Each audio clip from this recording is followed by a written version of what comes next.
What's going on, guys? Welcome back to today's show. Mr. Breedwell, how we doing? We're doing excellent, well-rested, well-invested. Doing great. That sounds like a good spot to be in. Well, we are here to cut through the noise and bring you the real headlines that actually matter for your money, for your freedom, for your future. So today's episode is packed. Buckle up. We're going to be diving into the latest moves on the global chessboard with Mr. President Trump's call for immediate peace negotiations with Russia and Ukraine. We'll talk about that.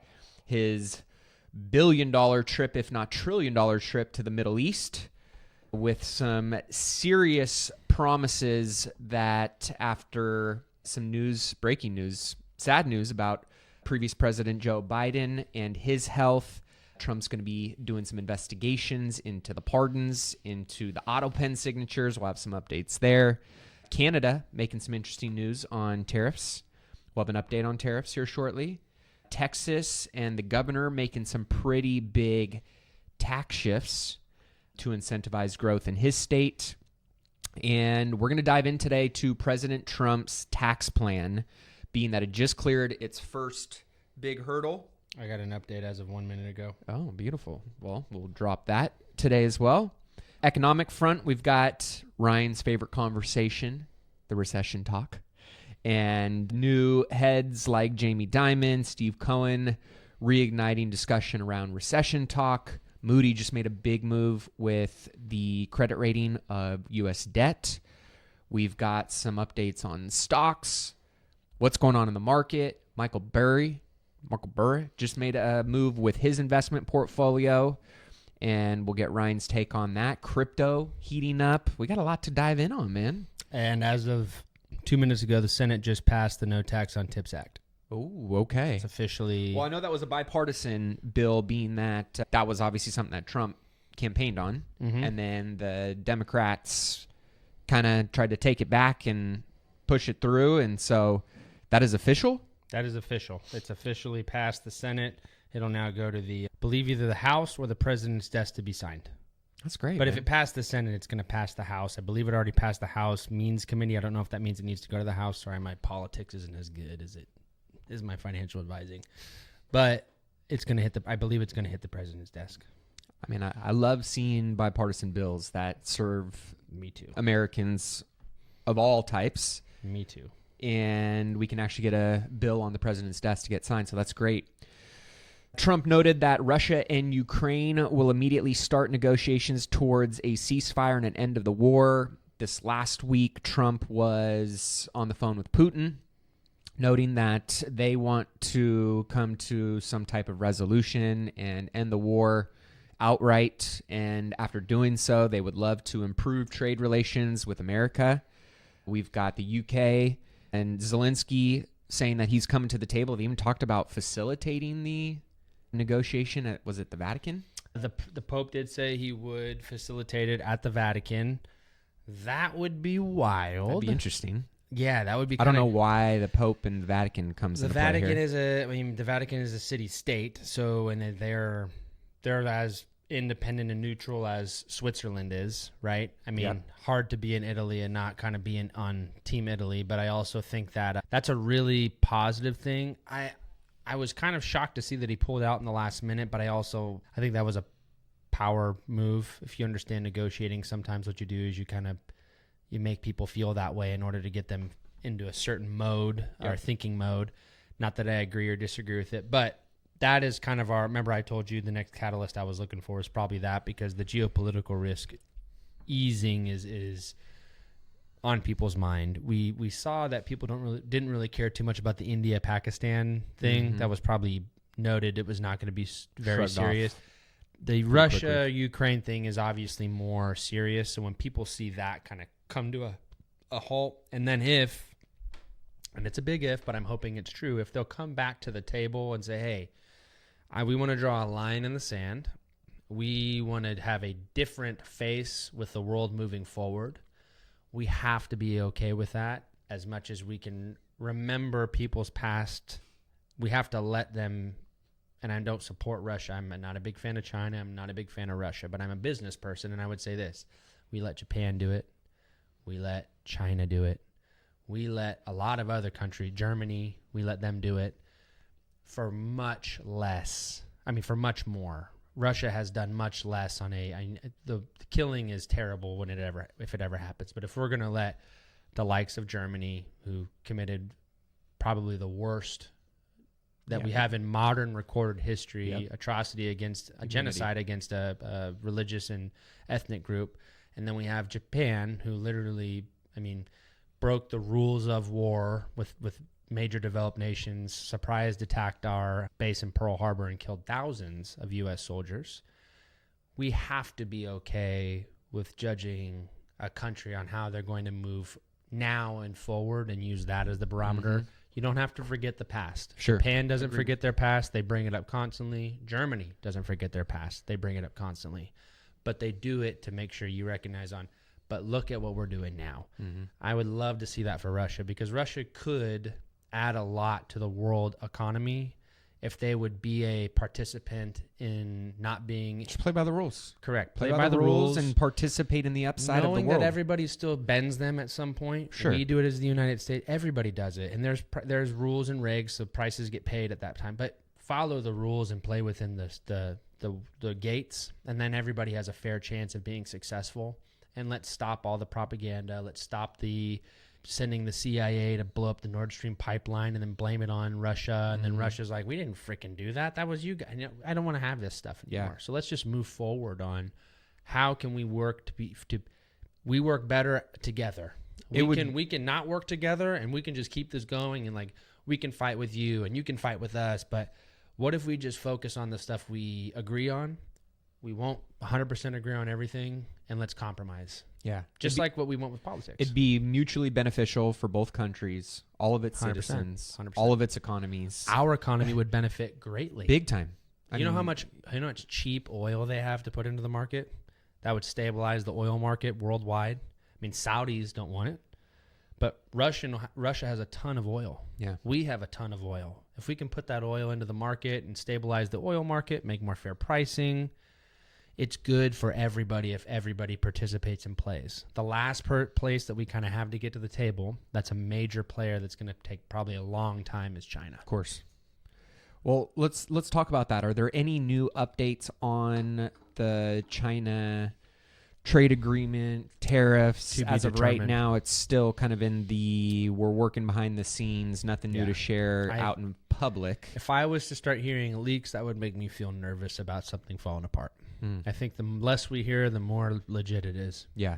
Yeah. And right now they are maybe 2 weeks into that 90-day kind of... Yep. They announced at the beginning of May, so mediation that they agreed to. Yep. And I think what's going to come from it is if we can find a healthy compromise to where both countries feel like they're getting a good deal, no pun intended there, I think that it'll bring everybody else to the table immediately that already isn't negotiating, which a lot of them are. And it will set a precedent for what kind of the United States expects for everybody, and then people can quickly get their deal inked up and move forward, and then have access to the largest consumer market in the world, which is the United States. Yeah. Well, some positive news today coming out of Canada. They have effectively suspended most of its retaliatory tariffs on U.S. products, many of them dropping all the way to zero. Did the market move or respond to any of that, or was it just too small? It's irrelevant. Yeah, irrelevant. Nothing burger. Yeah, I think Canadians and Canada alike think they're a lot bigger due to their land mass than they are. But their economy is, respectfully, it's pretty pathetically sized compared to even some Midwestern states in the United States. People fail to grasp a lot how big the U.S. economy is and how powerful it is. Mm-hmm. And it's kind of evident with all the strife or claimed strife that's being had by nations because we applied tariffs. Yeah. So just look at how much problems or said problems that caused, where we consume $1 is spent, almost 50 cents of it is U.S. money every day, every second. You have to think the volume of the U.S. stock market in a day, in one day, $900 trillion. It's crazy. Isn't that wild? I don't even know the number above trillion, actually. I think it's quadrillion or something like that. But imagine $900 trillion moving through the stock market every single day. Or do you know what stock market I'm talking about? Quadrillion, you're right. The New York Stock Exchange. That's how much money flows through a U.S. domiciled trading, 900 trillion. So just that alone, the market access and the market upside you get by being able to have access to the U.S. domestic market is huge. Yeah, that's wild. I think that trade deal, when it comes out, it's going to be tariffs on the United States, reciprocal from the U.S. They'll be lowered substantially. And so they're going to still be able to make a little bit of money on the fact that they're trading with us, but we're going to get lower prices on that production. That's going to open up the stage for us to start producing in other areas. And I think the other areas we're going to start producing are India and Mexico. Much more favorable negotiation partner. We have a little more transparency, a little more trust. Well, and it would actually, the big reason we want to trade with India, if I can peel back one more layer for y'all, they are supplied with their military right now. Their military supplies, about 80% of it comes from China. We would like to supply them with their fighter planes, with their missiles, with their munitions. That's a huge, huge military player worldwide. And so the more that we can have favorable trade with them, the more that we can drive a wedge between them and China and become their defense provider. Yeah. People who we provide defense capabilities and munitions to, it's a perceived, almost unwritten treaty. We got your back, you got our back, because we're providing you all the good stuff at an extreme discount. So that is kind of in my opinion, the long-term goal is to replace China as the munition supplier for them as well. Love it. Well, kind of some interesting and timely news. Never good when you hear somebody that, has cancer, right? Yeah. I'm a big #cancer person. Yep. I lost my stepmom at an early age to cancer, and it's sad how much it destroys families, and you just see people that you love wither away, right? And as of, I think it was Sunday night, they came out and released a statement that Joe Biden has late stage 4 prostate cancer. That's metastasized to the bone.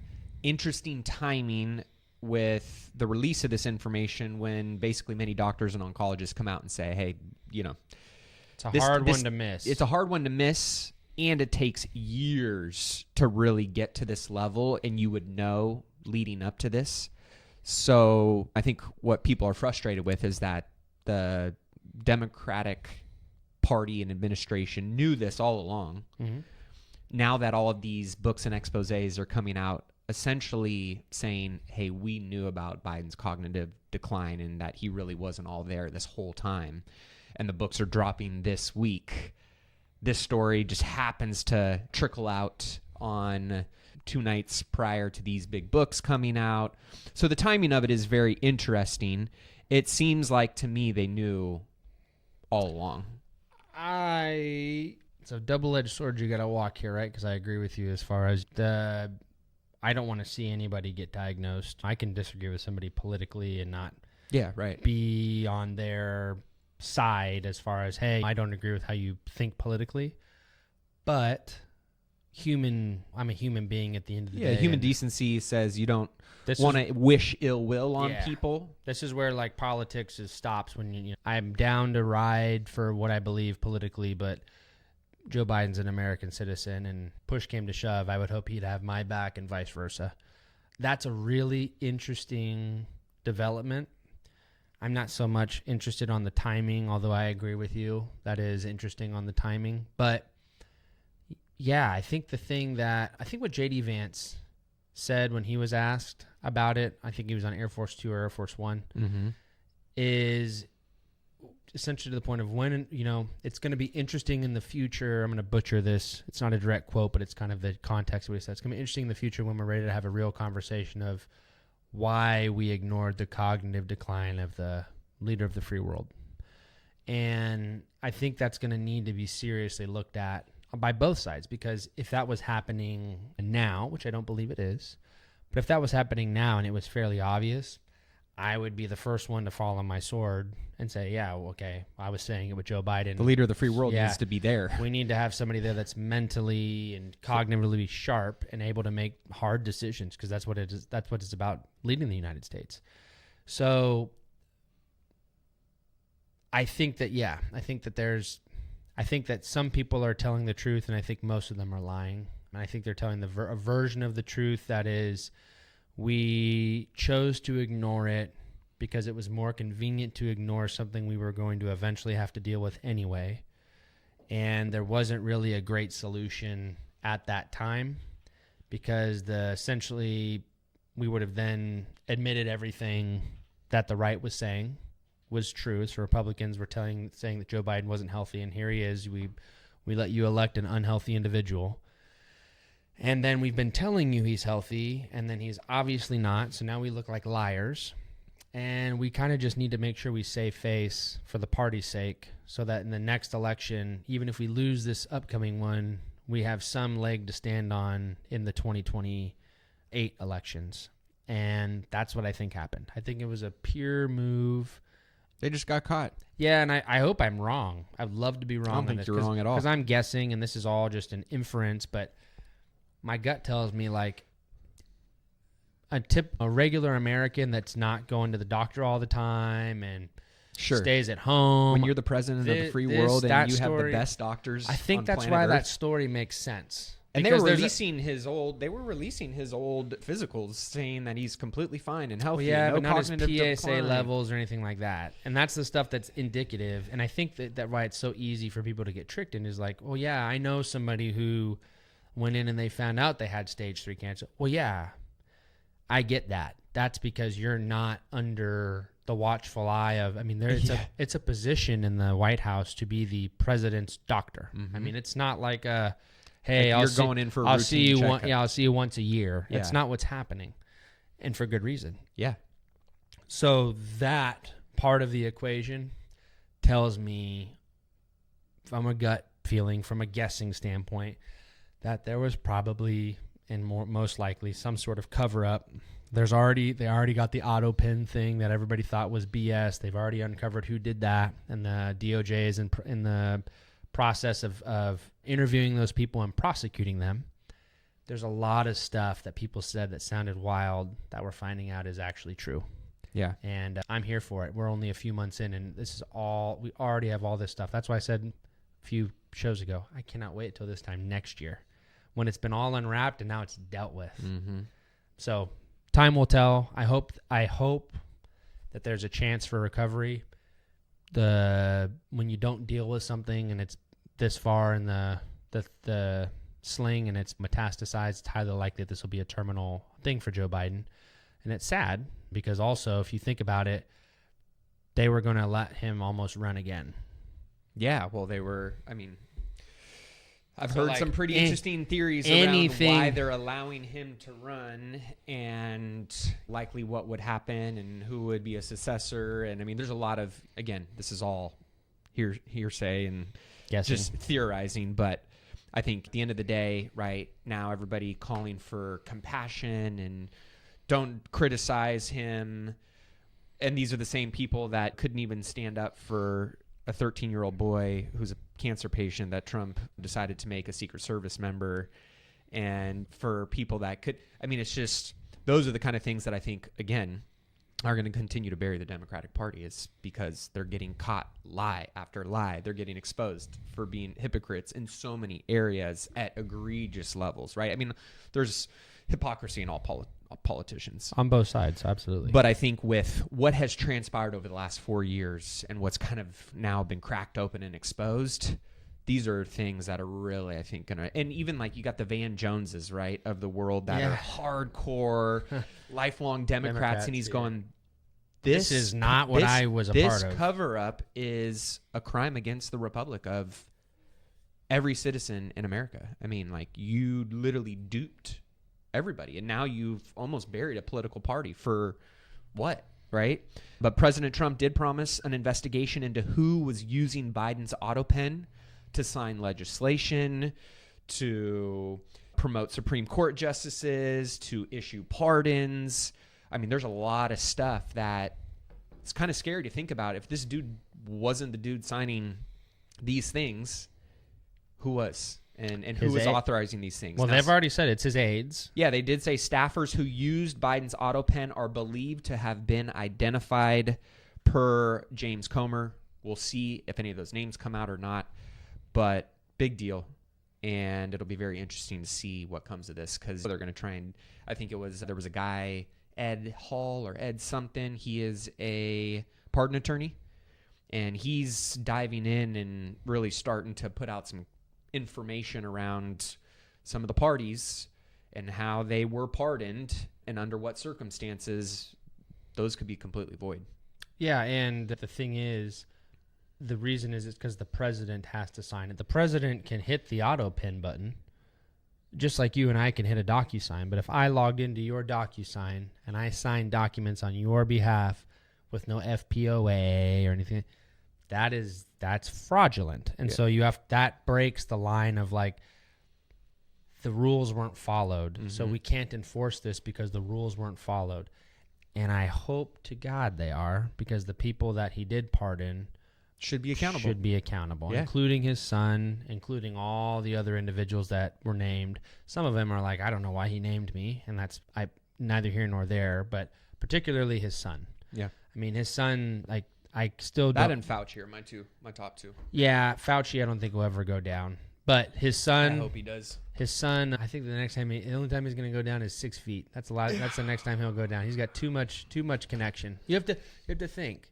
Even Kash Patel and Dan whatever Gino are saying, "Oh yeah, no, Epstein hung himself," and it's like, you can literally tell they're lying. 100%. I mean, because that was terrible. There's experts that are like, "Well, yeah, but the problem is." He was strangled. His neck was done in like you don't get that type of injury unless you're strangled. I'm not going to go down that rabbit hole. But just to show you, I mean, we don't understand what goes on behind closed doors. It's enough to where we have people that are like as strong of an opinion as we are, and they get there and they're like, "Oh yeah, the fucking sky's purple." Yeah. And 2 + 2 = fish. Yeah. It's like, it's and they're looking you straight in the eye and saying that was so wild. That was a little disappointing to see, but. Well, some positive news. Congressman Tim Burkett just announced he'll be filing legislation to codify President Trump's executive orders, including enforcing the Doge cuts. President Trump has done his part in acting on the mandate from the American people. It's past time for Congress to take action. This has been obviously a big issue that a lot of people have been frustrated by, is not finalizing Doge cuts, not bringing more bills to Trump's desk to sign, not moving forward many of the mandated things that people were voting on. So will be interesting to see if any of this gets traction and if they really do move the needle forward on some of these items. Greg Abbott announced via Twitter that he is putting a constitutional ban on capital gains taxes in Texas. Number 2. And promises to cut property taxes next. Very interesting to see more and more of this start to get some momentum. Generally in the red states, but I think it's in the is that the 4th largest or 3rd largest state in the union now? That is, so it's one thing if like a Connecticut or a Vermont does something right, or a New Jersey, or a Iowa, or a Colorado. Sorry if y'all live there. Those states are awesome. Just making a population point. The reason that when New York or Florida or Texas or California does something like that, it's because they are such a large percentage of the nation's overall population, California representing more than 10% of it. That's going to move the needle in a direction that's very important. I think it's a wet dream to think California is getting rid of or reducing property taxes. We already have one of the lower rates in the nation, and they pretty much piggyback off of property values for that. So I think that I would rather shoot down other things in this state, maybe like a flat sales tax that's half of what it is and everybody pays the same. You don't have counties jacking it up to 10, 11, 12%. And then the fact that we have state income taxes that are insane here. With that being said, it sets a precedent. Yeah. I don't think Texas would have done it if Florida didn't start. And I don't think Texas and Florida weren't in cahoots with each other when they're making their bills together so they can make them somewhat similar. So it creates kind of like, hey, this is how you do it. Here's the playbook for how you can maybe have your regulators and your constituents get behind this. Yep. California and New York are the two biggest real estate hubs. Correct if I'm wrong. Probably that would be most affected by something like that, because New York real estate, especially in the metros, is like insanely priced. California is so densely populated and doesn't have a lot more area to expand. Yep. So I'm all for that. I think that something that would make a lot of sense to me is if once you pay your house off, you don't pay any more property taxes. I can see the argument of having property taxes as it being hey, you owe debt, and if you go sideways on your debt, we need a few $1,000s to make things right. But maybe that can be reduced, because I'm going to pay $20,000 this year in property taxes. Yeah, I just got my notice, my escrow account short by $259. Just increased my yield. So I think that the ball is moving in the right direction. We have no tax on tips. Tips should additional compensation for exceptional service in a service-based industry. The government should have no input on that. That's done via deduction. Social Security, that's a huge deal. That's done via deduction. Where do retirees spend money? Not on things they're not buying office supplies. They're traveling. They're going to restaurants. They're spending it on health care. They're spending it in areas that you and I don't spend as much in, so they're helping support the economy. All these things trickle down, but they actually trickle down to the low end and the lower class and middle class spender more so than they do to the high end. And it's obvious because all of the bills have a $200,000 income cap. I don't know anybody making $200,000 a year that's an entrepreneur on paper that could get away with that anyway. Yep. Or another way of saying this, I don't know anybody that this can affect that it wouldn't help. And so shame on anybody saying that this is not a good bill for everybody. If you're making over $200,000 a year and you're getting tips, well, shit, you're at a pretty freaking nice restaurant probably, okay? You can afford to pay some taxes on your tips. For my buddy I'm going to go see, Toby, I'm going to see him today. Toby makes a little over $100,000 a year. Toby could use the additional, that's 4% of his income if you go off this pure deduction. Yeah, so there's another $4,000 in his pocket every year. And guess what? Toby's going to go put gas in his car, and Toby's going to go do this, and Toby's going he's going to spend the money. Yeah. Why is the government taking octane out of the market just because they want it? It's more effective staying in the market and going and putting it to work. So good on the House Means Committee, good on the Senate. I can't wait till that's passed. And man, I remember I told you about a few months ago, I had this one lady that remember the propaganda story? She told me I was spreading propaganda. I'll be going back to that restaurant very soon and making sure I'm in that woman's section because I just texted the manager of that restaurant and was like, hey, by the way, keep an eye out because I'm coming back to your restaurant. And remember that employee that I complained to you about because I know the owner? Please make sure she's my waitress. Thank you. So it's a good thing that was passed. I'm super happy for that. It's great for the economy. You're going to see that money when they do the tests on it. It flowed back into the economy and it boosted local economies, national interests as far as U.S. domestic products, and it helped balance out our trade deficit likely with imports. Well, last week the House released that 389-page tax bill that includes trillions in tax cuts. Now, again, just remember that this is a draft. There's nothing final in this. There could be negotiations and changes in this. But let's just go ahead and dive into what the actual, we'll just call it the tax plan is and how that can impact you. Because to your point, you just said, right, the more money we don't give the government, because obviously they're really great at spending our money and managing budgets and deficits, more we can keep in our pockets, the more us, our families, our communities, our businesses, our cities, states, all of that is going to benefit. So no tax on tips, which again, via a deduction. I want to just keep saying that because I want to make sure people understand. You need to talk to your tax professional to make sure you understand how that works, but that's the name of the deduction. I believe it's a $4,000 maximum deduction for individuals making $200,000 or less. Please check with your tax person or tax professional or CPA if that's accurate to your situation. But it's a deduction, meaning you will have to, it will initially go in until you can prove you meet the requirements to not pay it. Yeah. So I want to just clarify that so that when we give you guys information, you can rely on it. So no tax on tips. The proposal would establish a temporary tax deduction, to your point. Oh, shit. There we go. Equal to the qualified tips received during the year through 2028. The Secretary will publish a list of occupations that traditionally and customarily receive tips that will qualify for the deduction.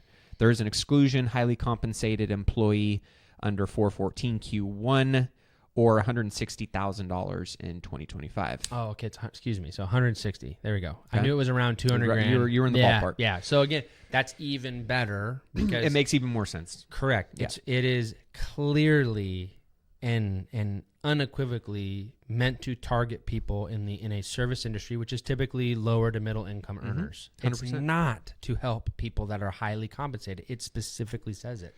Yeah, you hear the left saying that he's cutting all of these things and he's serving up his billionaire oligarch buddies tax breaks, and it's just not true. Even the left, I've heard many people like under their breath acknowledge that that's not the case, and then they go out on mainstream talkbox TV shows and are spouting off legitimate lies. Yep. That being said, let's get back to number 2 is no tax on overtime, which is another big one. The proposal establishes a deduction equal to the qualified overtime received during the year through 2028. Qualified overtime is defined as overtime compensation paid under Section 7 of the Fair Labor Standards Act of 1938. Employees are required to include overtime on W-2. Again, that exemption over $160,000. Deductions for seniors. Beginning in 2025 through 2028, the standard deduction is increased by $4,000 for individuals aged 65 or over, even if itemizing. So if gross income exceeds $75,000 or $150,000 if you're married, the deduction is phased out by 4% for every $1 over that threshold. No tax on car loan interest. That was another one that Trump campaigned on pretty heavily. A vehicle interest deduction is established with a $10,000 limit. If gross income exceeds $100,000 or $200,000 if married, filing jointly, the loan interest is phased out $200 for every $1,000 over the income limit. Final assembly of the vehicle must be in the U.S. No need to itemize. We've got the bonus depreciation is back federally. For you commercial, was it 65% as your accelerated for year one? 65. Don't quote me, but I believe it's now 65. Yeah, I'm not 100% we're not 100% sure on that, but I believe that's been increased to 65% as far as for real estate investors for accelerated depreciation. Well, right now it's 60%. I think it's up to 65 now.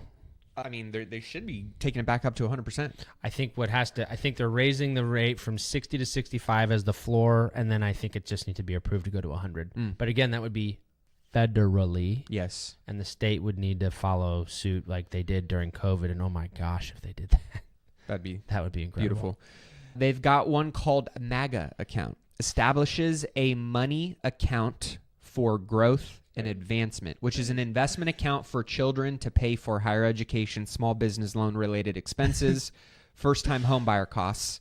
It's called a MAGA account? It's called a MAGA account. Oh my God. We would set up 0 in California, but that would be awesome. Some rules: beneficiary must be under 18 at the time of contribution and under 8 at the time the account is established. Contribution limit is $5,000. No withdrawals before age 18. Account ceases to exist at age 31. In addition, there's a one-time $1,000 credit for each qualifying child born 2025 through 2028. I will be getting that. Number 6, the state and local tax deductions. The SALT deduction limit is increasing to $30,000 for most taxpayers, which is up from $10,000. We love a 3Xer. $15,000 for married filing separately, up from $5,000. Yeah. If gross income exceeds $400,000, the cap is reduced by 20% of the income above these thresholds, but not below $10,000 or $5,000. So that's a great one. Extension of tax rates. The existing tax bracket of 10, 12, 22, 24, 32, 35, and 37% were originally scheduled to sunset in 2026, with the top rate reverting to 39.6%. The new bill eliminates this provision and permanently locks in the current rate starting in 2025. We got the child tax credit. The child tax credit is set to temporarily increase from $2,000 to $2,500 per child for the years 2025 through 28. After 28, the credit will return to the base amount of $2,000. The standard deduction was set to be cut roughly in half starting in 2026, while the personal exemption was scheduled to return. The new bill eliminates that expiration with temporary increases from 25 to 28. Many HSA changes, expands HSA eligibility to individuals enrolled in Medicare Part A due to age. It expands the definition of HDHP to include bronze and catastrophic plans. Fitness expenses qualify for reimbursement, increases HSA contribution limits for certain taxpayers with a phased out based on income. You've got qualified business income, QBI deduction. The proposal removes the expiration date of 2025, making the QBI deduction permanent. It also increases the deduction rate from 20 to 23% and revises certain eligibility limitations for SSTB income. You got 1099K limits. The proposal repeals the $600 limit for Venmo, PayPal, Etsy. The new limit would be $20,000 and 200 transactions. We love that. I mean, that was so. I'm just going to tell you, I know that Venmo, that was a racist thing. I'm going to say the racist word. That was a racist thing that, in my opinion, that was implemented because it's a statistic. The predominant ethnic group that uses Cash App and Venmo are African American and Hispanic Americans and Latin Americans. Nothing wrong with that. But making it $600 when I can go down to the casino and rip 10 grand out of there off the table with no 1099 and that's fine. Yeah. That's ridiculous. Yeah, that's wild. That is ridiculous. So I don't normally pull the race card. That was a racist thing. $600. Well, and to the likes of Nancy Pelosi. That was the Biden. I mean, if we're just kind of like taking a step back of what is being pulled back or redone, a lot of these things, which in my opinion are all benefiting small business owners, are benefiting low class, middle class. I'm not seeing a ton of billionaires benefiting from these numbers here. No. These policies here. Venmo is not used by very many. I mean, do you, honest to God, how often do you use Venmo? Just to send my friends something every once in a while. I use Apple Cash very, very rarely. Maybe use it here and there. Maybe 10 times a year. What? It's lower middle class and lower class. People don't have bank accounts. Yeah. I mean, you got a lot of these. That's who it was. Or immigrants who are dealing in digital versions of cash, but quickly paying each other. That was, you want to know what? Ryan will put the racist mark on that one. That was probably the most racist thing I've seen in many years past. To me, it's just, again, it's affirming that they're lying to you, saying that these things are going to benefit the rich and the billionaires, and ultimately a lot of the policies that are getting cleaned up in here were policies enacted by the left in the last administration that were actually hurting low class, middle class, and small businesses. Complete cronyism. All that helps is the people who made the bill. So this one makes me really happy. Accelerated depreciation in general for property acquired and placed in service after January 19th, 2025 and before January 1st, 2030. The bonus depreciation is 100%. Also, Section 179 expensing of business assets is increased to $2.5 million and $4 million before inflation adjustments. This is a big winner for anybody who's a real estate investor, a business owner. I love seeing this. And they also may go back and reinstate it for the years that it's been being decreased year over year, and that might lead to some additional depreciation and maybe some, depending on what that number looks like for you, amending your tax returns and going back. Limitation on itemized deductions for high earners. Itemized deductions will be reduced. Yeah, this one kind of hurt. By $237. See, guys? That's 5% of the lesser. Your total itemized deductions or the amount by which your taxable income itemized deductions exceed the 37% tax bracket threshold. This only applies to people in the 37% bracket. We've got charitable deduction for not itemizing. A charitable deduction of $150 or $300 for joint returns would be allowed for 2025 through 2028. Sounds like a lot more things that help people that are making fine money but aren't making millions of dollars. And it sounds, because I've already had the phone call with my accountant, so I know. I mean, my tax liability went up by about 3.25%. But it cracks me up when people are like, "Oh, it's going to help." I'm not calling myself rich, but I know that my income level is higher than earner. Yeah. Oh, it's going to the wealthy, the rich, blah blah blah. My taxes are going up. No, this is going to help a lot. But I'm going to make more money. Yeah. Yep. I'm happy to pay your fair share. Correct. When the policy makes sense, I'm happy for that. It's just when for the past 4 years, it's almost like beating a dead horse. It's like, oh well, it's everything we do is to help the poor, and it hurts the rich. And I'm like, I'm making just as much or more money under Joe Biden, and all I see is people losing money on the lower end and then blaming me for it. Yeah.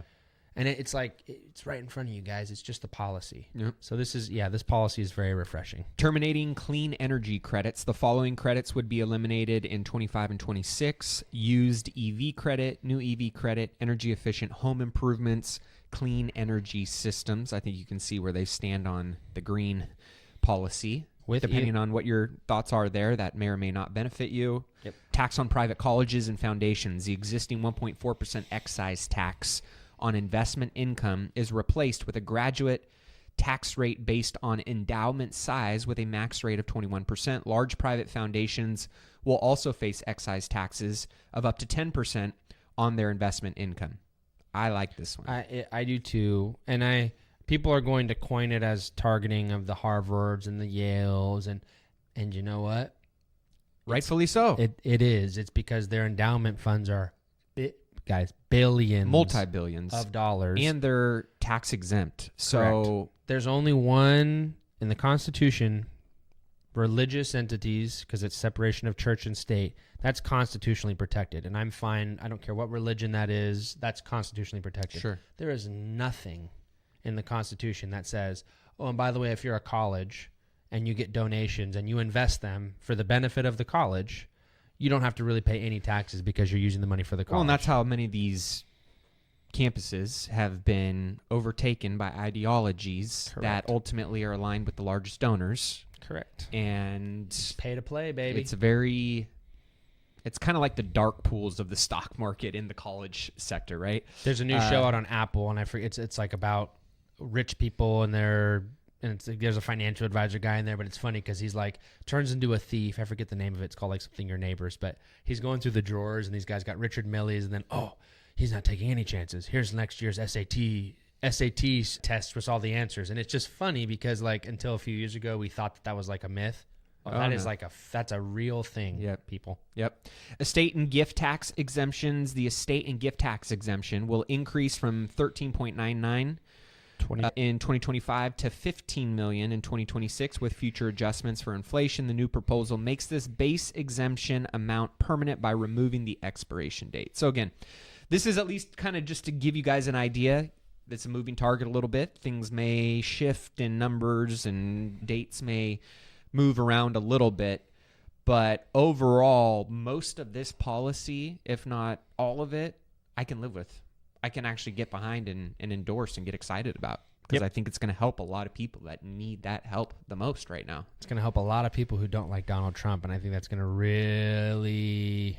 It definitely doesn't fit their narrative. There's going to be a lot of coming to Jesus moments here in the next few months of people saying, wow, this policy actually helps me. Mm-hmm. And you know what?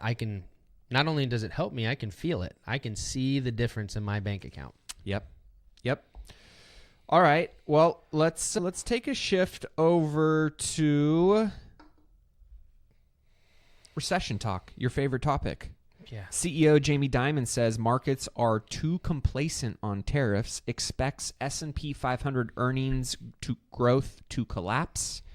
He said the odds of a recession are 50%. Steve Cohen has said stocks could retest their April lows, sees a 45% chance of a recession. Dimon went out and said, I wouldn't take stagflation for the U.S. economy off the table. What the hell are these guys talking about? I don't know. I don't even think they know what they're talking about. I think that it's... Dimon seems to be flip-flopping a lot. I was going to say, something about Jamie Dimon you have to understand is he's very much a chameleon. So whatever's happening last week is probably how he feels this week. I don't see... From what I can see right now, based on data, at the high end, there's a 35% chance of a recession. But I think people forget there's like every day the market's open, there's a chance for a recession in the future because the stock market is forward-looking. It's predicting stock prices move today for what we think is going to happen in the future. And when that doesn't happen, that causes retracement or pullbacks. When it happens a lot in enough, then we get a big market pullback and we get we get the S&P 500 down or the Dow down or the NASDAQ down. Do I think there's going to be a recession? No. And what I think is going to happen as far as with the GDP numbers that came out, I think they're going to get revised just like they got revised under the Biden administration. And they're going to do some accounting items and they're going to revise them from negative to either neutral or better than expected. Or we're going to get a positive GDP print for this coming quarter. And the data leans more to that direction right now based on corporate earnings are good. S&P 500 is trading at, I think, like 19 or 20 times earnings, which is not overly hot. So, I just think it's a bunch of BS again. We've been hearing the same thing. It's been, 2.5, 3 years longer. It's eventually going to be right. And I guess it's always going on, right? Yeah, there's a chance of a recession. It's the dead clock analogy. It's eventually going to be right, but most of the time it's wrong. Well, let's talk about any of the concerns around Moody's ratings, downgrading the U.S. credit ratings, citing an inability of the nation to address large and growing deficits. Fannie Mae downgraded to AA1. Moody's downgrades JP Morgan Chase, Bank of America, Wells Fargo following U.S. credit rating cut. What does this mean, and does it even matter? No, why does it matter? It doesn't matter, and that was pretty clear. The market kind of really told us that pretty strongly today and yesterday. I think credit rating agencies are a little bit ahead of their skis. U.S. government has never missed a payment. We're making our payments on time. The opinion of a independent rating agency that we're not 100% perfect, but we're 99% perfect. Okay, I guess we'll take it. I place clients' money with insurance companies that are A+ superior rated, which is the third highest out of the highest ratings. Quite often, ratings aren't necessarily everything in the rating world on my end. The higher your ratings, the more conservative your portfolio has to be. So you have to give up returns in order to get higher ratings. There's kind of a sweet spot to where you can still be extremely highly rated. A+ superior is a very high rating, maybe from a rating agency like AM Best, but it's not the highest, but you can have better assets in your portfolio due to that. I don't know any country that cares, nor do I see any impact because our credit rating is still higher than every other government in the whole entire world. As far as you could place $40 trillion in the United States Treasury and guarantee $40 trillion coming out, you can't do that really anywhere else in the world. So with the level of dependency that you can in the United States. So nothing burger, lots of BS. When are we going to start talking about banks failing and BRICS again? Because I'm ready. Well, it's probably going to come back at some point. I can smell it. Well, what I do know is the market is fully recovered and back in the green for the year, even in light of all of the turbulence, the tariff talks. Of course, we're always going to have our bears. We're always going to have the recession alarmist. Michael Burry, speaking of a full bear, he is trimming his longs and loading up on massive puts against big tech and China. Do we really care about what Michael Burry and his bear, even though he called the Big Short and whatever? Like, do we even care? Why? No, Michael Burry certainly made an extremely hard-to-do call, had his time. I think people think that because he did it once, he's just some savant. He's not. he's just as right as Robert Kiyosaki is nowadays when he calls for the market to do stuff. So I think he has a way of that he likes to do stuff. He has a lens that he sees things through. He's very consistent. And that's where you give him a tip of the hat. Mm-hmm. It's when people are kind of wishy-washy and they do one thing one way one day and another thing another way a different day. He's constantly selling off his whole portfolio. I mean, he's literally all in one stock now. That's just kind of silly. So hats off to his 2008 call. I think that's where I know that's where he made his money. Yeah. And I think he's just going to ride off into the sunset for that. So nothing to worry about, nothing I'm concerned with. 10-year Treasury up to 4.48%. Any concerns there? No, rates, I said it months ago, rates are going to pop and go down, pop and go down, pop and go down with policy change, but they've ultimately capped out. We were at almost 5% here a few months ago, so 4.5 is nothing. Yep, the average 30-year mortgage rate is now above 7%. Obviously, if you follow the 10-year Treasury and how that impacts commercial real estate, it is never fun seeing that go up, but still not at levels that are going to completely destroy the commercial real estate industry. And I still expect that we're going to see some compression in that rate, that 10-year Treasury rate. What do you think? I think the 10-year Treasury rate is going to continue to trend down. If you pull the year-to-date chart on it, it looks like a wedge down. So it spikes, then goes down, spikes, then goes down, spikes, then goes down. So whenever it spikes, it goes to a... Here we go. Here's year-to-date right here. Yep. So it's if you take a look at that. Yeah. So if you look at the trend is down. April 7th, we get the announcement on the tariffs, right? So it spikes back up, and every time we get news, it'll tank back down. We still haven't reached, though, our original peak. So until it breaks out above that 4.8%, it's just a spike up. Even if the trend in the short term looks like it's going up, in the long term, rates appear to have peaked back in January. Mm-hmm. And that's what that chart would indicate. If we looked at the same chart of the S&P 500, it would look very similar to that, except this line on the right would just be slightly higher than the peak. And what that indicates to us is a consensus change. Hey, we've hit where we were and now we're past that. Whatever's happened now, we don't care about it anymore. Yeah. So until it gets back to that level, which we're really far away from that, nothing to worry about. I saw from...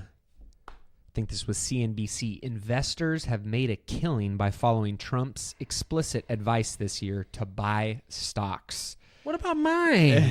Everybody keeps giving Trump all this. Everybody keeps saying Trump, Trump, Trump. And here I am, lonely old me, telling you all to buy stocks for years. And here we are all together in the equity pool. If you buy stocks, you hold stocks. You buy quality, you hold quality, you make money. Yep. Same in real estate, right? Well, it seems like Tesla has some good upside here going forward, and a lot of investors still see some great runway with the stock. I'm curious on your thoughts, of course, not investment advice, but overall, I think I saw a recent soundbite of Elon Musk said that by the end of the next year, we'll have hundreds of thousands, if not over 1 million Teslas doing self-driving in the U.S. They talked about a potential multi-trillion-dollar industry over future decades. To me, it just seems like Tesla is just continuing to evolve and grow and be 2, 3, 4 steps ahead of where AI is taking us in the really different tech sectors and industries of how they're integrating into our day-to-day life. And they are just, I think it's because they category king. Yeah, they have the products and tools to implement them into that actually can affect our day-to-day lives. So like the robo-taxi, you need a car. Yeah. They've had a car for many years, so now they can just take the car that already works. The car's already good. We're just going to use the car now. Like, hey, when you're sleeping, your car can go drive for 5 or 6 hours and make you money. I would say if they can do those kind of things, which theoretically and probably they're going to do. Your boy is going to be getting some charging units on his house. I was like, shit, man, I'm going to have a freaking industrial property and outdoor storage facility of a fleet of just Teslas that are in strategic locations. Teslarati LLC. I mean, if you think about it, right, if you were in college towns and you were to get a dirt lot that, you know, could have 10 Teslas and you put it on staff. You put a solar panel cover on there with chargers. Oh, baby. I mean, there's just I'm excited to see the innovation and creativity that because they're open source, because they want to empower creativity and innovation with their products, what innovators and creators and entrepreneurs are going to do with things like this, right? I mean, Elon's talking about how the Tesla robots are going to be incorporated and integrated. Like, there's just so many things that are going to be themselves multi-trillion-dollar industries in just one vertical of the technology. And they happen to have kind of that dominance in many of those verticals already. So I'm just excited to continue to see what Tesla is going to do. Would you say long-term Tesla's still a great option for value? We don't have too much exposure to them directly, but obviously we own ETFs and some mutual funds that have exposure to them. So yeah, I think they're going to be a component of the S&P and the U.S. economy for quite some time, and rightfully so. They do something that nobody else does. They provide a value that's unique, and I think that even though I don't drive an electric car, I think that is probably the future to some degree, and I'm excited to see that company leading the charge. Yeah. Well, Bitcoin broke through 107,000 today, or this morning, yesterday potentially, and continues to be performing very strong. Any thoughts or insights on what's going on in crypto right now in relation to the stock market or just overall with the news cycle? I haven't heard too much about Bitcoin. I know Michael Saylor got a lawsuit filed against him and strategy for misleading investors on their Bitcoin purchasing strategy. I don't know how valid that lawsuit is. That's the biggest Bitcoin news I've heard recently. A lot of nothing news behind Bitcoin. I was very surprised when we announced the strategic reserve that this is where we're at.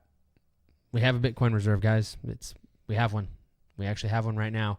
I know we didn't buy any new Bitcoin. We just kept all the Bitcoin we already had. That kind of made poo-pooed in some people's Wheaties. But I think what's going to happen is we'll get a little bit of a run in the crypto market, but then it's going to start pushing down to the mega caps, to large caps like Solana and other names like that. Then it's going to go to the mid caps, the small caps, and then all the meme coins are going to benefit as well. So I think we have a run ahead of us. I don't know who's going to win. At this point, there's 7 or 8 that are getting tossed around of what senators want to support what in what serious way. And so time will tell. That one's still a little bit convoluted. Well, folks, there you have it. We had a lot to dive into today. Most importantly, I think there's some good policy on the horizon that's going to financially impact and incentivize a lot of growth, spur a lot of positive movement on investments in people's pocketbooks, in their homes, in their businesses. And I would just say right now, with the stagnation that I'm seeing in the real estate industry across the board, single family and commercial, it is, we talked about it being a buyer's market. It's definitely swung a little bit more aggressively in that buyer's market direction. And so now is the time. I saw somebody make a post today. Now is the time to make offensively low offers.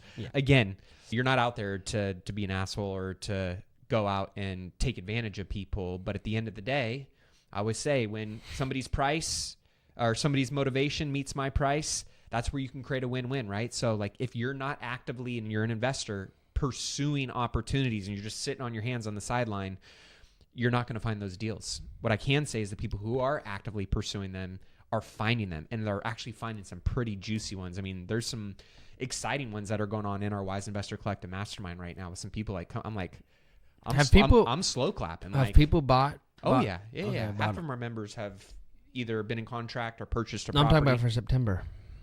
Oh, we haven't even released the details on that yet. TBD.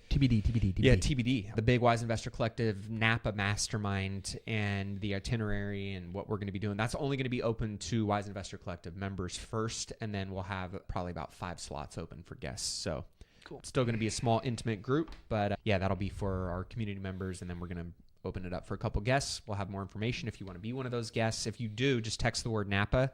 I'll put you on the list, and you'll be kind of first to know that information before. It's going to sell out, so it's going to be a small event, 20 to 25 people max, but it's going to be world-class, amazing hospitality, experiences, conversations, the people that are already planning to be there. It's a great group. So Napa, 844-447-1555, free financial x-ray. Text word X-ray to 844-447-1555 to connect with Ryan and his team. And if you're not on my deals list, text the word deals to 844-447-1555 to get notified of some of the upcoming raises that I've got going on. Appreciate you guys. We will see you in next week's episode. Until then, keep investing in yourself and your wealth on your march to $1 million and beyond. Cheers. Cheers, y'all.